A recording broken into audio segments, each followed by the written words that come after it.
பாலியல் புகார்ல சிக்கிய போலீஸ் அதிகாரி கோவையில கைது செய்யப்பட்டாரு. கோவை புதூர் போலீஸ் பட்டாலியன் படை பிரிவுல பணிபுரிந்த பெண் போலீசாருக்கு பாலியல் தொல்லை கொடுத்த போலீஸ் அதிகாரி கைது செய்யப்பட்டிருக்காரு. கோவை புதூர் பகுதியில தமிழ்நாடு 4வது பட்டாலியன் படைப்பிரிவு இருக்கு.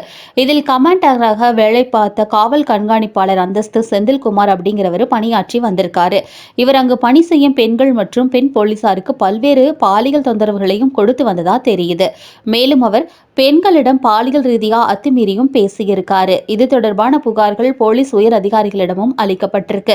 இதனைத் தொடர்ந்து அவர் மீது துறை ரீதியிலான விசாரணை நடைபெற்று வந்த நிலையில கடந்த மாதம் அவர் பணியிடை நீக்கமும் செய்யப்பட்டிருக்காரு. இந்த நிலையில பாதிக்கப்பட்ட பெண்கள் போத்தனூர்ல உள்ள கோவை தெற்கு அனைத்து மகளிர் காவல் நிலையத்தில் புகார் அளிச்சிருக்காங்க. இந்த புகாரின் பேரில் அனைத்து மகளிர் போலீசார் வழக்கு பதிவும் செஞ்சிருக்காங்க.